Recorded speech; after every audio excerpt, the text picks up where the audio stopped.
Hi and welcome to Mrs. Goff's kitchen, and this is our third recipe for the magic of mince. We're going to do chili. We're going to add in whatever beans we can get, so maybe red kidney beans would be appropriate, or mixed beans. In my case, I was able to get the last tin of cannellini beans in the supermarket, so we've got that. Going to add some crushed chilies, or dried chili or powdered chili, or even liquid chili, just to taste, so it's to individual preference. You can add that. And I'm going to add some extra peppers because I had a pepper in the fridge which needed to be used up. So again, just to clarify, we've got the savoury mince ingredients plus the bolognese ingredients, and we're just adding in some pepper, some crushed chilli and some beans to make that into a chili. To make our savoury mince, we're going to add a tiny little bit of olive oil, in this case, to the base of our frying pan, or a saucepan would do. And what we're going to do is we're going to take our vegetable bouillon and we're going to saute those until they're nice and soft. So as a reminder again, we've got our small minced garlic.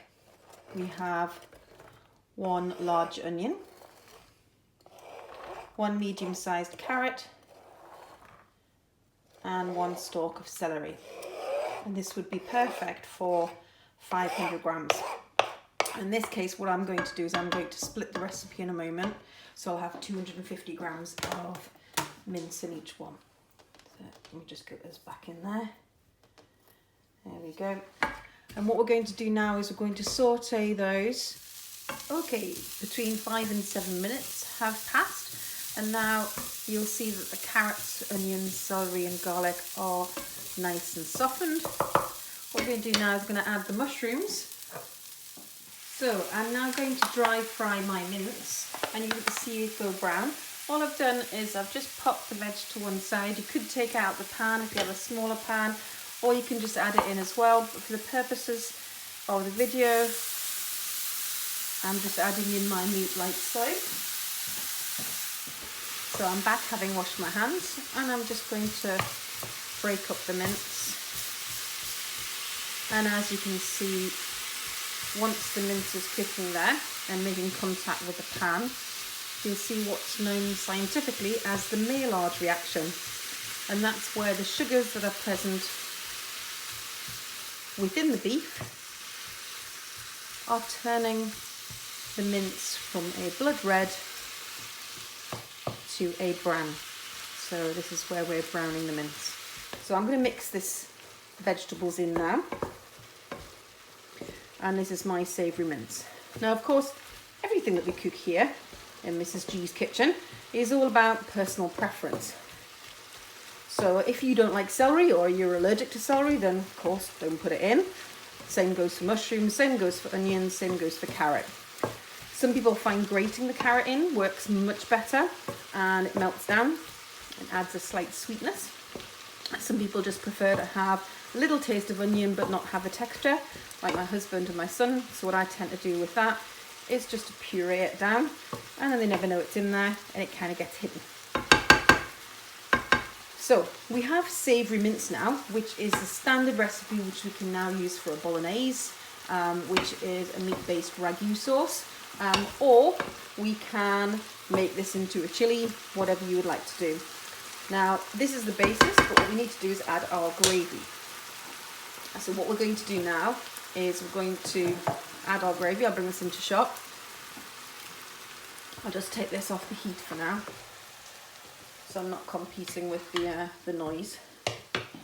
So, whether you can see this in shot, yes you can. So, we've got a measuring jug here. We have our oxo cube from before. Now, I don't know whether you know, but there's this little hack that I was shown on the internet the other day. Not the other day, about a year ago now. Everyone nearly always battles on with these little oxo cubes, but what you actually have is a little pillow when you fold it out.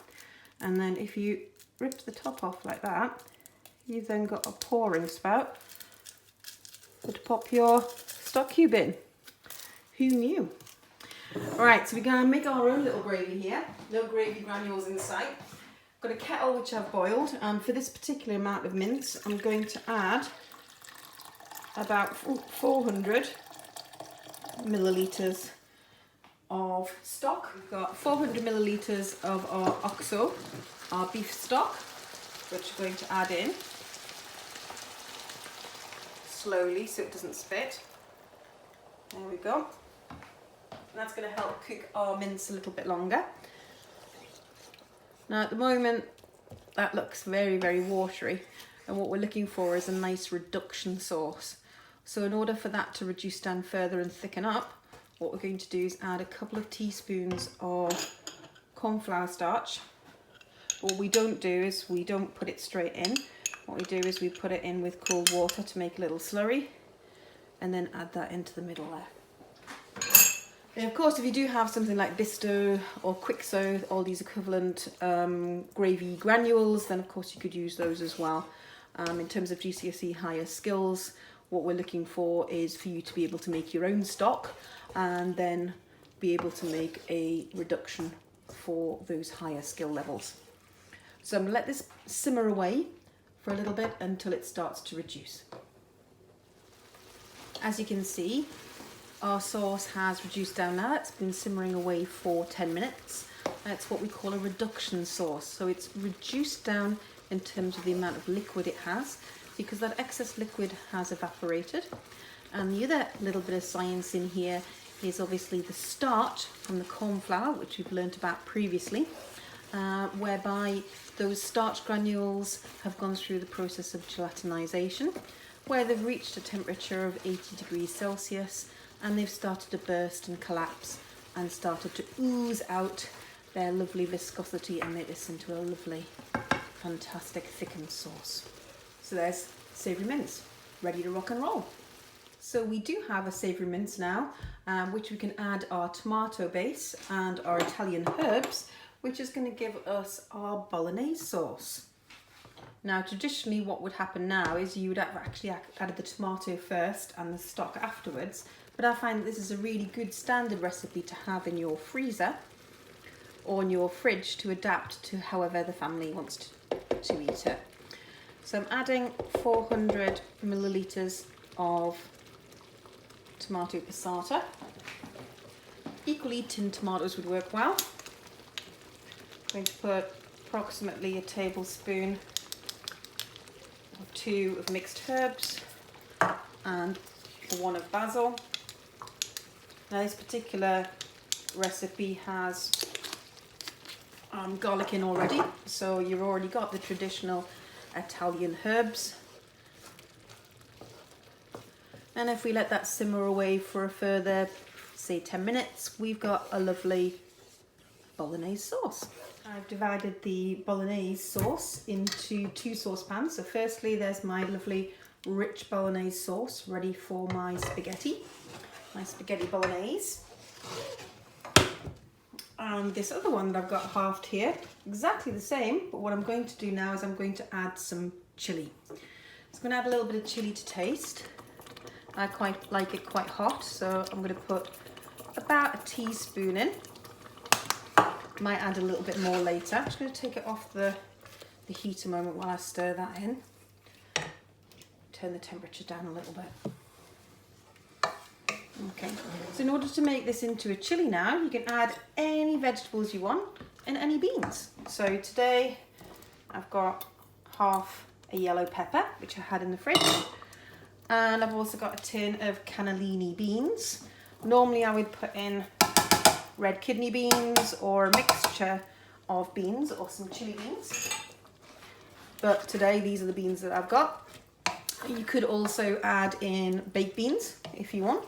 But you do need to be careful of the amount of liquid that might add in. So you could sieve them in first and then add the sauce a little bit later on, or certainly reduce it for a lot longer if you want to. So now this is going to simmer away for about 15 minutes until that pepper is softened and the beans are cooked through thoroughly. And then I'll taste it again with some salt and pepper and some chilli if need be. And we then have a chilli which we can serve with rice. Enjoy!